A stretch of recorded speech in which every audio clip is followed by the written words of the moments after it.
Under the same moon, we share the love. Embracing the differences like hand in glove. Spreading peace and joy, it's a beautiful sight. Together we shine in each other's light. And now we stand in love's pure mind. Watching the world share in love and light.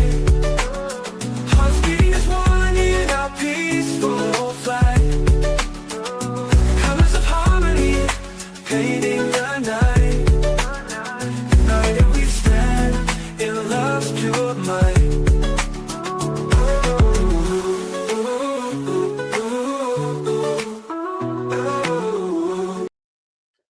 Good afternoon to the watchers. Thank you for tuning in to Watching the World. We have so much to cover today. In fact, quite a few Americans are concerned about what's happening with the healthcare industry.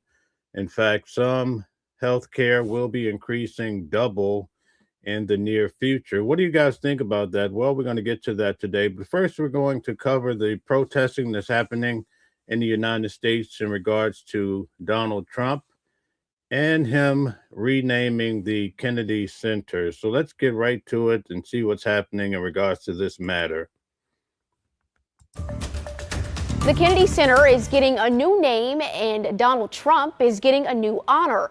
Workers added President Trump's name to the sign on Friday, just a day before the Board of Trustees voted unanimously to rename the arts institution.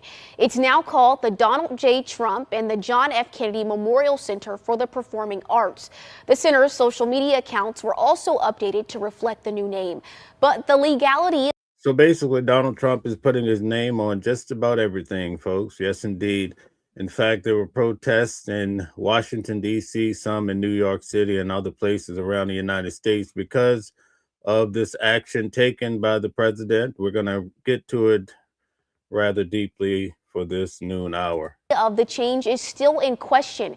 It's not clear if the board has the authority to rename the institution. Congress designated it as a memorial to John F. Kennedy in 1964. When it comes to the president of the United States, I don't think it boils down to authority. I think he takes actions according to what he wants at the time. In fact, he made himself the chief of the center as well. And now he's adding his name to it. But we're going to get a chance to see what other individuals are saying about this as well. For the year after his assassination, President Trump was elected chair by a newly constituted board in February. And obviously, that board was put together by none other than the president of the United States. But let's see. Now, I'm pretty sure you guys are familiar with Chris Christie out of New Jersey and how close him and Donald Trump started off being, right? They were two peas in a pod. Well, now they're battling over issues in regards to the country, his presidency. Well, let's get to it. Let's see what all the going back and forth is all about. Faz Shakir, now an ABC News contributor. Chris, let me start with you. Even by Trump standards, this was a erratic. Now, keep in mind, this was one of Donald Trump's strongest allies when he first became president, especially the first time around.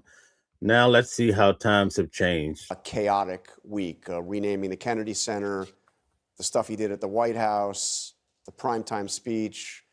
What's going on? Well, first, it's so good to be here, John. And Merry Christmas to you too, Mr. President. Look, this is a pretty strange week. Just think about it. He sends out that disgraceful post on the murder of Rob Reiner and his wife, Michelle. Then he puts his name on the building named after an assassinated president. Then he gives a frenetic national TV speech filled with inaccuracies and really sounded like he was yelling at the American people that they don't get how great he's done so far. And then he puts these plaques up underneath the presidential pictures he's put on the colonnade, filled with things that you could tell just from reading them that he wrote them himself. Read like Truth Social posts. It did, and even figured out a way to get himself into the... Now, we covered these plaques that are on the outside of the White House. In fact, one says Sleepy Joe, right? The other one talks about Barack Obama and also Bill Clinton, how his wife actually lost Hillary Clinton actually lost to Donald Trump. All of this is on the outside of the White House. Would you imagine? Andrew Jackson plaque, but as a martyr, Right. worse than whatever happened to Andrew Jackson. Look, he does all this, John, in a week where 60% of the people in the country say the economy is no better under him than it was under Joe Biden. The war continues to. Now, if they're complaining about the economy the way it sits now, imagine what's going to happen once the health care insurance nearly doubles for millions of Americans. Rage on in Ukraine that he said he was going to settle in 24 hours. And Putin continues to manipulate him to deteriorate the 80-year NATO alliance. And twice now, in the past month, you've seen Republicans break from him on Capitol Hill on both the Epstein files and ACA. Now, this is not a strong Democrat. This is an individual that was a strong supporter of Donald Trump, and now he's itemizing all of the issues and concerns with our current president. What causes that? Subsidies to sign discharge petitions to repute both the speaker and the president. It's not a strange week, John. It's an awful week. And the president better wake up to the fact that going to Rocky Mount, North Carolina is not going to solve his problems, and that he better start solving the American people's problems, or our party is going to have a big problem. Rocky Mount, where he gave that speech on Friday, which fit in with a lot of what you just said. But Sarah, just because you're our legal expert here at the table, he can't actually rename the Kennedy Center, although I do see it's renamed. I mean, it's not really in his power. They must not understand the president of the United States. It's already been renamed, so you're a little bit late with that question. Donald Trump is on track to be the least consequential president of our lifetime because he keeps thinking he can do things like renaming the Kennedy Center, like even the DEI policies that so many people like, birthright citizenship. These are all things that are done by statute. In the case of the Kennedy Center, 20 U.S.C. 76. You can look it up. It is Congress that named the Kennedy Center. He can stick a Post-it note on it all he wants, but it doesn't change the name, just like the Department of Defense is also done by statute. Donald Trump is not just talking about it, he is actually being about it, because these changes are happening, folks, whether you like it or not. Let's see, notice how Chris Christie mentioned the speech that Donald Trump gave in North Carolina, I believe it was Rocky Mount. I'm going to show you why he's not so happy about that speech. Notice what Donald Trump says about Chris Christie in this speech. It's crazy. You have George Papadopoulos. I heard Chris Christie lost his job. They fired Chris Christie. And they have a great young woman taking his place who happens to be Hispanic and happens to be phenomenal. She's going to do a great job. But they fired Chris Christie. And guess you know why? He wanted to eat. Okay, so Chris Christie has been fired, right? So that's the reason why he's a little upset. But check this out. All the time. No, they fired him. He was bad news. But I'd say ABC is the worst of the networks. I would then say NBC is horrible. So let's go back. If you notice, he'll say that Chris Christie likes to eat all the time. And happens to be phenomenal. She's going to do a great job. But they fired Chris Christie. And guess you know why? He wanted to eat all the time. No, they fired him. Hey, listen, Donald Trump is the king of being petty, right? He's petty. He trolls like none other. But let's get to the sit down that he had with Politico. It'll actually help you understand various the thought processes of the president of the United States. Let's get to that as well. And thank you guys. Hit the like button, share, and subscribe as we go through the latest hot topics of today. Thank you. Of ships, I do want to talk about the boat strikes. The defense secretary, should he testify, Pete Hegseth, under oath before Congress about that controversial second strike on the alleged drug boat on I don't care if he 2nd? does. He can if he wants. I don't care. Okay, Selena says DEI didn't earn it. Okay, that's what DEI stands for. That's pretty crafty. Selena also says ABC, this is weak. Okay, very good. She says Krispy Kreme. Okay, you say he likes those donuts, huh? All right, thank you. Do you think he should? I don't care. I would say do it if you want. Pete. Have He's you- doing a great job. Have you watched the He video? was stopping. I watched everything. Yeah, I watch everything. I see a lot of things. And do you believe that It's that not second pretty, strike was but- necessary? Well, it looked like they were trying to turn back over the boat, but I don't get involved in that. That's up to them. The admiral that did that is a highly respected, as you know, a highly respected man. I noticed this time around with President Donald Trump, his style is whenever he's asked about something, especially in these meetings or the sit downs, he often says he doesn't really know. He just gets informed about it, right? But do you really believe it? Do you believe that the president does not know about these items ahead of time? Tell us what you think in the comments. And we save 25,000 people every time we knock out a boat. On average, they kill 25,000 Americans. So, you know, I don't like doing that, but the drugs coming in through the sea are they're down by 92%. So did you catch what he said? Basically, each boat that they're blowing up in the Sea of Venezuela is responsible for 25,000 people's lives due to drugs such as fentanyl and so forth.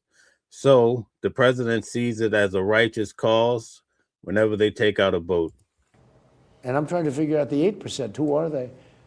Nobody wants to drive boats to America loaded up with drugs anymore. Well, I do want to And ask we're going to because hit them on land very soon, too. almost all the illicit fentanyl in the United States is actually produced in Mexico using precursor chemicals from China, according to the DEA. And Venezuela isn't a significant source or transit country for fentanyl. It barely appears on the DEA's trafficking assessments. Well, they do send lots of drugs. Those boats come in largely from Venezuela, so I would say that's. So did you notice her question is that China is providing the chemical agents that creates fentanyl to Mexico, and then it's coming across the border. But in actuality, the president is saying, well, it's the drugs as to why they're doing these actions of blowing the boats up in Venezuela. But in actuality, I've showed a video over the weekend where the president says it's because of the oil contracts. That's the reason why they took the oil contracts, they took the oil, and America wants it back. And that's why we're going after Venezuela. Paul says the order came from him. It came from the president of the United States. User, welcome back from last night, says the other reports say the boats are headed to Europe. Okay, thank you for that. I'm not sure exactly what to believe anymore, but that sounds consistent to what I've been reading in the media. Stella says, how to show support. Let's like the show. Thank you guys for liking, sharing, and subscribing. We have Deborah here. We have Eric. We have Stella. Thank you guys so much. Carpendine says, and he dodged the question. Very good observation. Is significant. And you can see the drugs. You can see these bags all over the boat. I mean, just bags So and if it's bags about and drugs, bags. would you consider? Now, I'm pretty sure you guys have seen the boats on these videos prior to them being with the explosives, right? We're trying to say words that are YouTube friendly. Have you seen the huge amount of bags on these boats? Tell us what you think. In fact, a lot of people say they don't see fishing poles, right? Fishing lines or what have you. But do you see large amounts of boats from the shots? But let me tell you what they do. They send really, really bad people into our country. And they've done it better than anybody else. They emptied their prisons into our country. And these prisons are seriously tough. All of their prisons have been emptied into the United States of America. Murderers, 11,888 So is murderers. this about making sure Oh, wait a Maduro minute. sees justice then? 11,888 murderers were entered into our country. And Stupid Joe took all those people, and now we're getting them out. We're finding them. We found a lot of them, and we're getting them out, or we're So he's Sleepy Joe. In this video, he's Stupid Joe. putting them in jail. Some are so dangerous and so bad that we don't want to put them back to their country because they'll find a way to get back in. But these are stone-cold murderers. But every time we knock out a boat, we save 25,000 American lives. So would you consider doing something similar with Mexico and Colombia that are even more responsible for fentanyl trafficking Yeah, I into would. the U.S.? Sure, I would. You pardoned former Honduran President Juan Orlando Hernandez and let him out of prison, even though he was convicted in a massive international drug trafficking scheme. How is that zero tolerance on drug trafficking? Well, I don't know him, and I know very little about him, other than people said it was like a Obama-Biden type setup, where he was set up He was the president of the country. The country deals in drugs like probably you could say that about every country. And because he was the president, they gave him like 45 years in prison. And there are many people fighting for Honduras, very good people that I know, and they think he was treated horribly, and they asked me to do it, and I said, I'll do it. Do you think that could send the wrong message to No, drug I don't dealers? think so. Look, I think, you know, when you weaponize government, they've weaponized their government just like they did over here. I'm one of the people that survived, but they weaponized the government. We had the most weaponized government. Our election was rigged. They went after me. So we have close to 300 people here. If you think Donald Trump is the best president probably we've seen in a long time, put a 1 in the chat. If you think he's the worst, put a 2. Tell us what you think. I was impeached twice. I was indicted. They indicted me. I came out good. Here we are in the White House. Things are looking nice, but they were vicious, and they are vicious. And I keep telling you guys, I went to Donald Trump's trial in New York City where he received 34 felonies. People thought he was finished, and the guy came back to being the president of the United States. What do you say about that? There's something to be said about a guy that was, I don't want to say the word, well, I'll say it, shot. He was shot. That's probably not a YouTube-friendly word. He was also 34 felonies. What do you say that he still became president after all of this and more? They're sick people. We've talked a lot about foreign policy. You've spent a ton of your first year focused on those conflicts around the world, and that has led to some concerns, even from your own supporters, that there hasn't been enough focus on some of the issues here at home. I know that this week you're going back out on the trail, giving me flashbacks of covering your rallies here. You're hitting the road to talk about the economy. I wonder, sir, what grade would you give your economy right now? Before I answer that, let me just tell you something. I've watched stupid people like Marjorie Trader Green. Okay, so he's going to give himself a grade. What grade would you give the president right now? Put it in the comments section. Tell us the grade. What do you think about his actions? Or some people call her Taylor Green. Some people call her Taylor Brown, because green sometimes turns to brown, which isn't nice. But I've watched her say that he spends too much time on foreign. Well, by doing that, and first of all, it doesn't take a lot of time. I made one trip. I brought back trillions of dollars on that one trip. I stopped in Japan. I stopped in South Korea. I met with President Xi and ended. You went to the Middle East. I was on that trip with you. Went to the Middle East. I brought back $3 trillion from the Middle East. I sold many Boeing airplanes on that trip, like 300. When I go on a trip, I only have one place in mind. It's the United States. So when people with low IQs like Marjorie Taylor Greene, she's a low IQ person. All right. So the president definitely knows how to take jabs at everyone, right? He's taking one at Marjorie. BB says he's always avoids the questions. Okay. All right. User says now he knows nothing. Okay. Very good. Well, there's one thing for sure that the president knows, whether you like him or not. He's suing the BBC News. He's suing them for tons and tons of money for defamation. We're seeing a lot of defamation around the country right now, especially even with Megan Thee Stallion. Trump has filed a She has sued for defamation as well, right? Are you familiar with the case recently with her?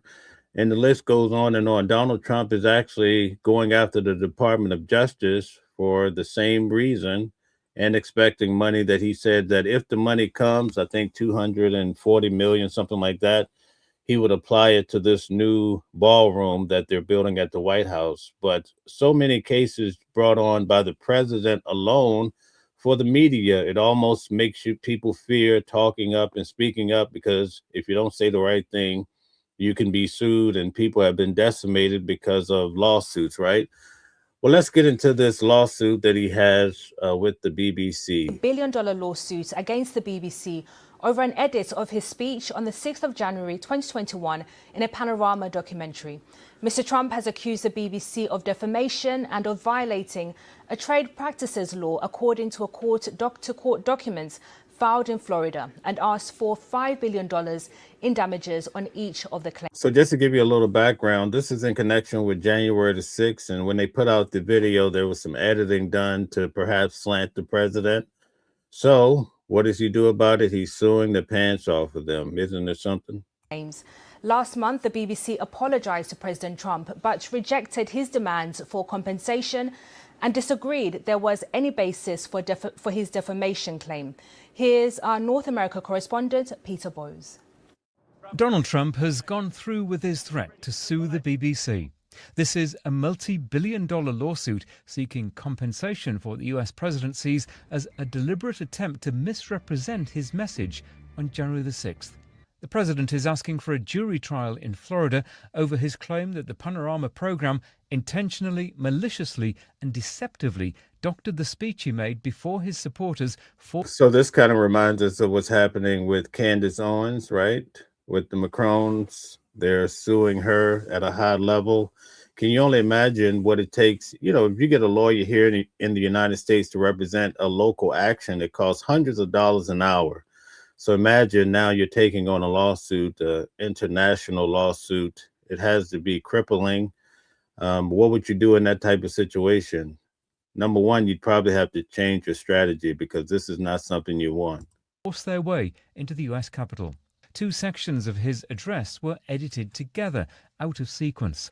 The BBC acknowledged that it gave the mistaken impression that Mr. Trump had made a direct call for violent action. The corporation apologised, but rejected Mr. Trump's initial demand for compensation. Hours before the court papers were officially filed, the president alerted the media from the Oval Office. They actually put terrible words in my mouth having to do with January 6th that I didn't say. And the beautiful words that I said, right? The beautiful words, talking about patriotism and all of the good things that I said, they didn't say that, but they put terrible words. They actually have me speaking with words that I never said, and they got caught.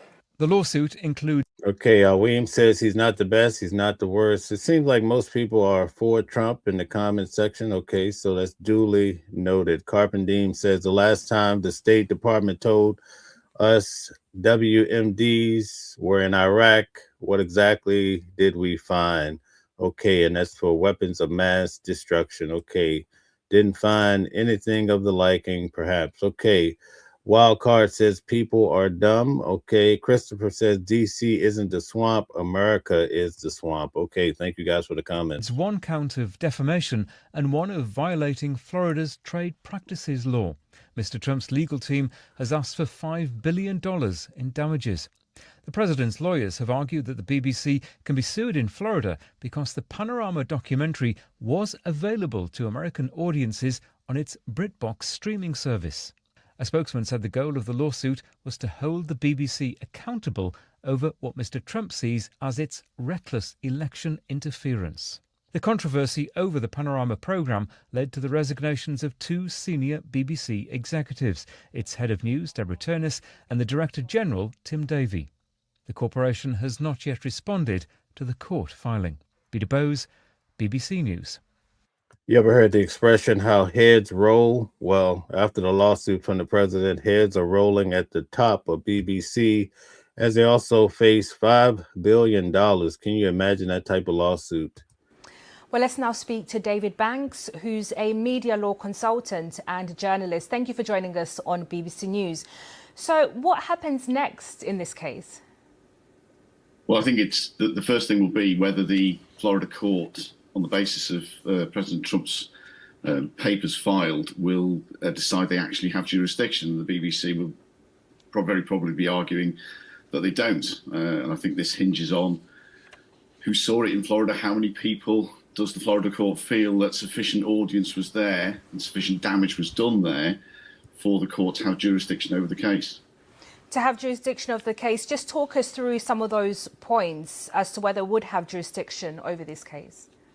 Well, I think firstly, they have to show that the BBC has sufficient presence there to be kind of actionable in Florida. Now, President Trump is arguing that the programme, although it wasn't available on iPlayer, it wasn't broadcast in Florida in the way that programmes are broadcast to people here in the UK.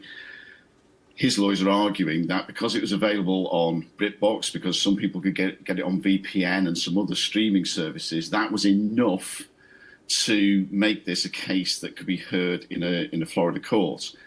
Now, the BBC will have data on its audiences and who saw it, how many people saw it, and they might be arguing that not insufficient people actually. Well, folks, keep in mind that we're talking about Donald Trump here, and his tentacles, they spread throughout the world and each has a lot of power. So I wouldn't be surprised if he makes them pay like they weigh. What do you think about that?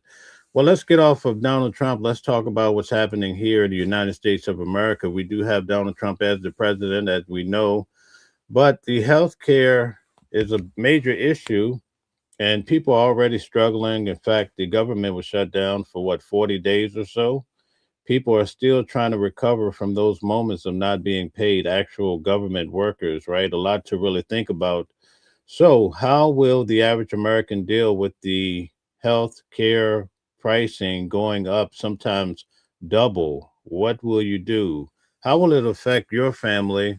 I'm pretty sure you're quite concerned about that. Let's look into what's coming with the healthcare crisis. Millions of Americans will see a big increase in their healthcare premiums starting January 1st, and that's because Congress left town for the year after a deadlock on extending subsidies for the Affordable Care Act. Republicans are against subsidies backed by Democrats. Chad Pergram has more. Lawmakers aren't passing out presents at the holidays.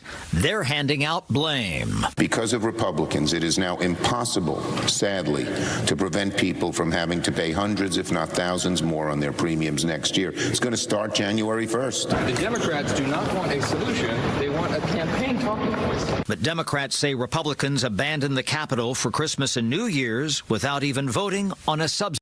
So we see a repeat of action when the government shut down. We saw they went home. And again, when everybody's worried about health care, they are going home. Well, it's the holiday season, but it is a concern of many people. I see Donald Trump receiving a C as far as the grading system. Some say F, a lot of Fs, okay.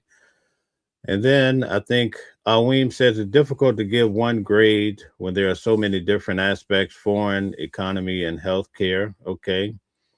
And More Nation says an A. Okay. Very happy with the president of the United States. So we have different viewpoints when it comes to the grading of Donald Trump. Thank you guys for participating in that. Let's get back to the healthcare. The extension. House Republicans have chosen to get out of town before sundown. And that's a shame. Republicans accuse Democratic leaders of not wanting to actually fix the problem and trying instead to seize health care as an issue for the 2026 midterms. What we have seen is Leader Jeffries withholding his votes from the bipartisan efforts. He actually held his members back. In their quest to renew Obamacare tax credits, Democrats wouldn't fund the government this fall. Another shutdown deadline looms in late January. Do you think Democrats would run the same play on health care as they did in the fall as it pertains to government funding if something isn't worked out? You don't think so? I don't. And why is that? Why do you not think? It's a different time frame. You got it on the agenda. You didn't compel action. Well, that's true. No, there's a failure. Lawmakers believe there's a path for a bipartisan compromise in 2026. They won't extend a program that's fatally flawed. All the money goes to insurance companies. If you want to fight over health care, great. If you want to solve health care, that's even better. I think there's a deal to be had. Most Republicans probably would say that Obamacare was broken, but do you guys feel the same way? Do you feel that it was broken enough to where we're in the predicament that's coming on January the 1st when healthcare prices are going to go up substantially? Tell us what you think about that. Carpe Diem says Trump has a third grade vernacular, but has a master's degree in manipulation. Classic example of a great con man.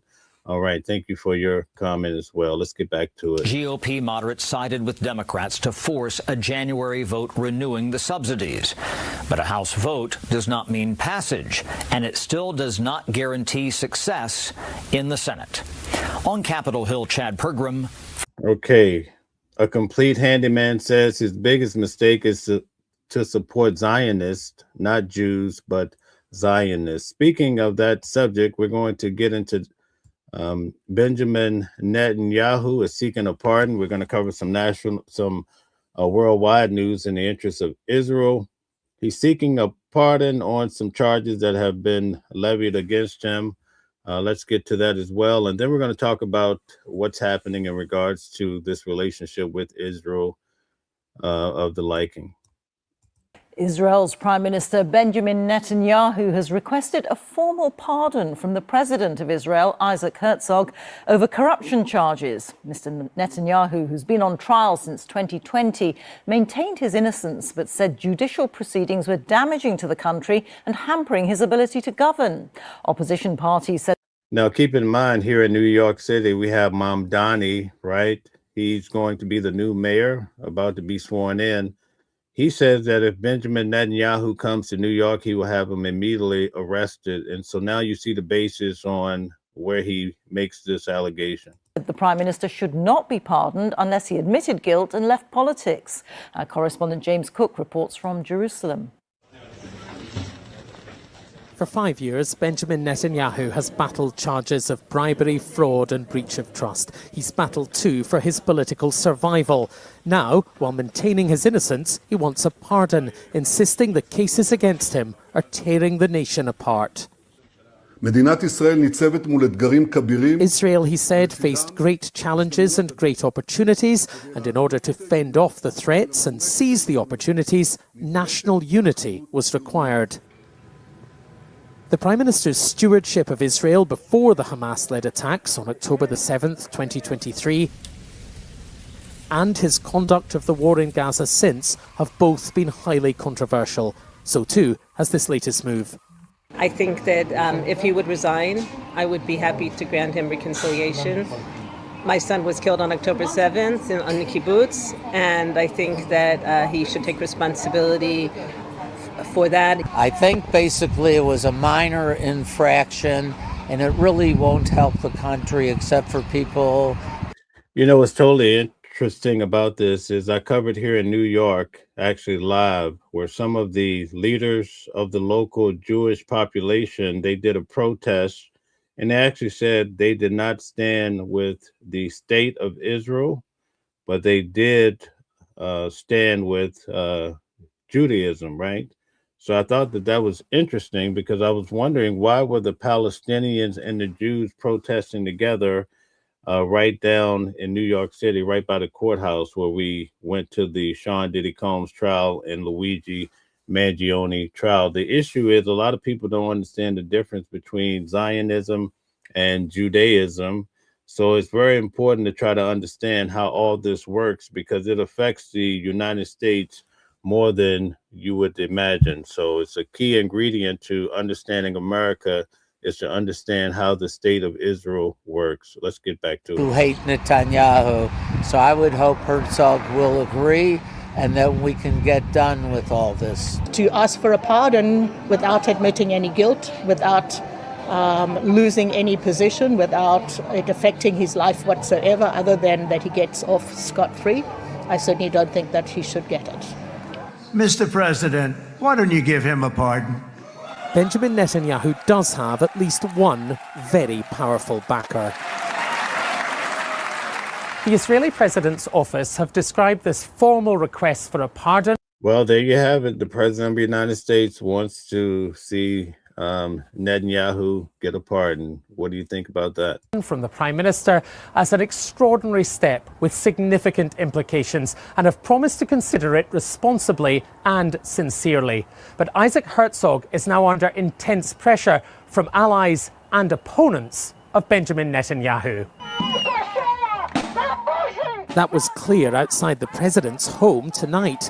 The Prime Minister's opponents say a pardon would require an admission of guilt, an expression of remorse, and his immediate retirement from political life. An unconditional reprieve for Benjamin Netanyahu, say his critics, could provoke a So yes, indeed, to all the watchers, we're definitely watching the world. We're covering different stories of significance around the world, and I find that this one is definitely falling to that category.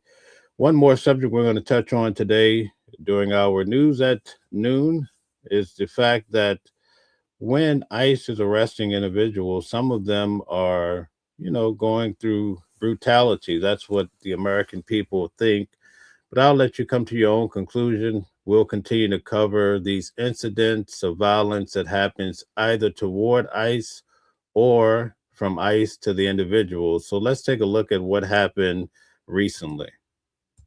And earlier today, another use of force incident in St. Paul, this time involving federal agents. And just within the last few hours, Homeland Security is sharing new details. Did you guys see the video of the lady that's in the courthouse? I have it as a short video on the channel, but the ICE worker agent throws her to the ground and manhandles her. A lot of people do not take kindly to that type of behavior. So this is the question of concern. What do you guys think? Do you think that the use of force should be restricted? Or do you think that if you're out of pocket, if you committed a crime, you just have to submit to whatever you're given? Details on social media saying ICE agents were injured while trying to detain a man they say was here illegally.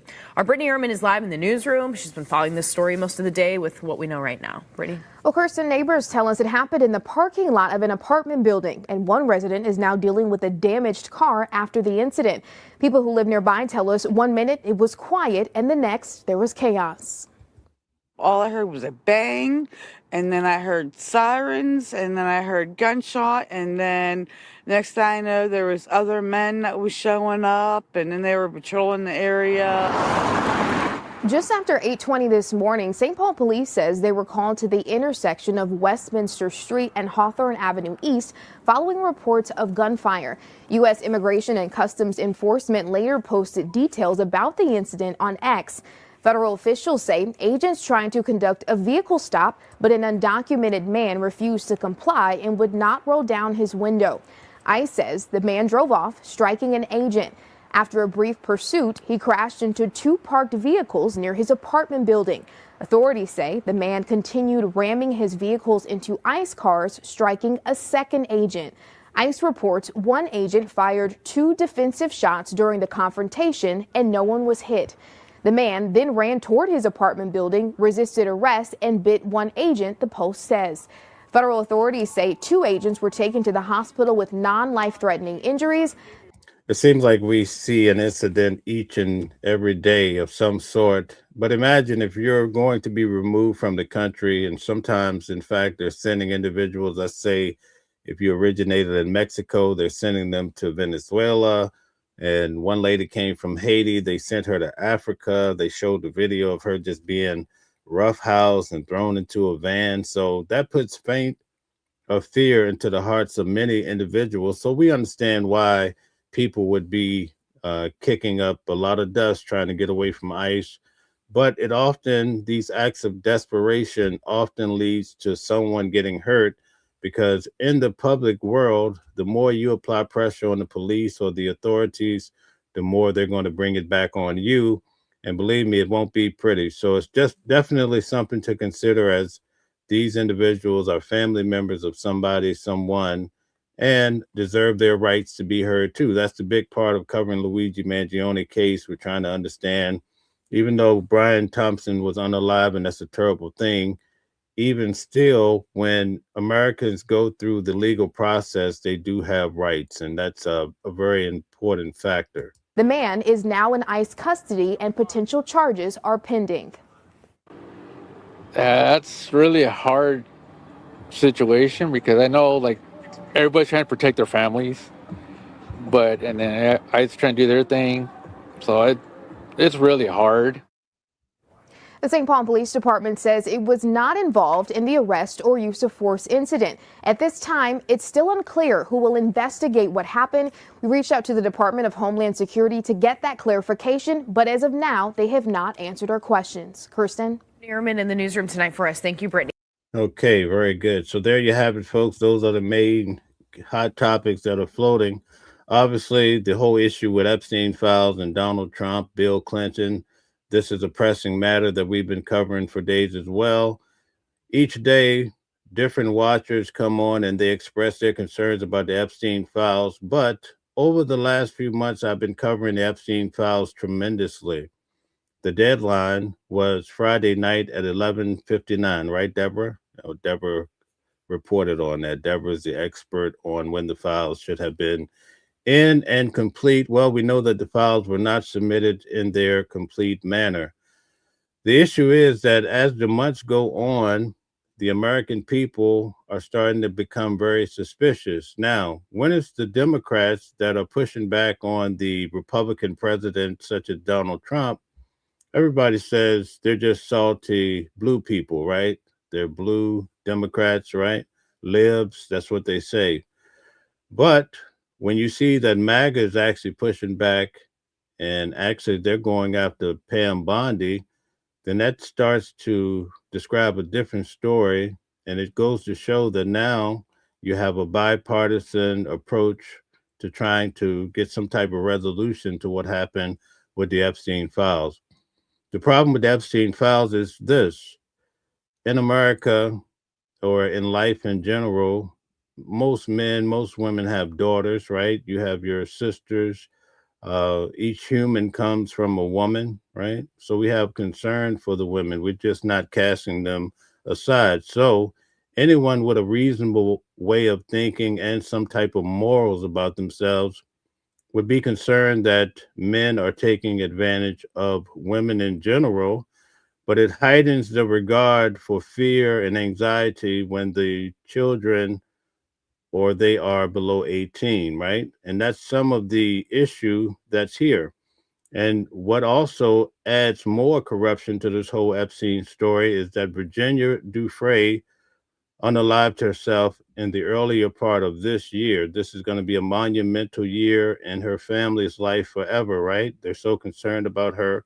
You often see her brothers or, siblings crying in her regard for their sister who became a victim to this whole racket that was happening in regards to Epstein. On top of all of that, still American people are not totally sure as to what happened with Epstein. There's still the conspiracy theories of people saying, oh, he's still alive.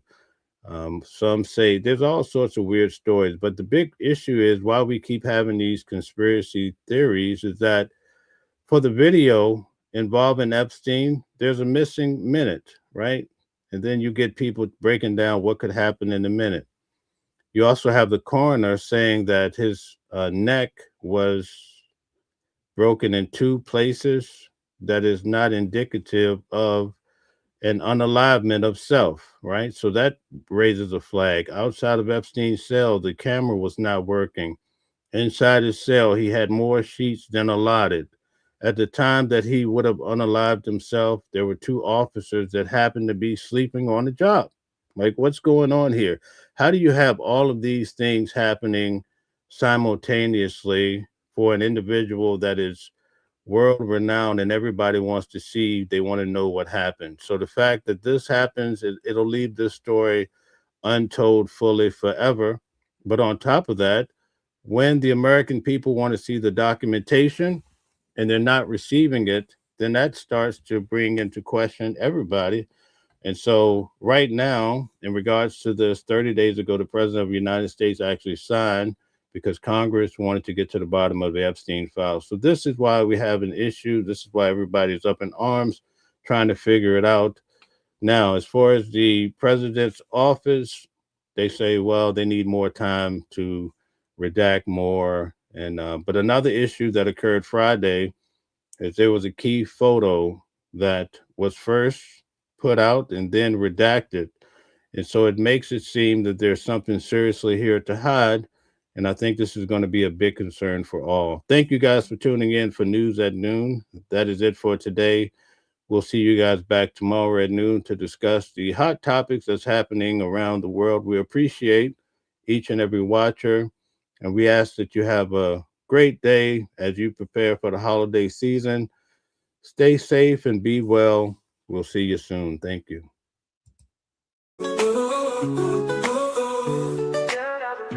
Different voices, but the same song. Building a world where we all belong. Kindness leading the way, breaking the chains. In the symphony of love, the flame remains. Embracing diversity, brighter days in sight. Watching the world share in love and light. Hearts beat as one in our peaceful flight.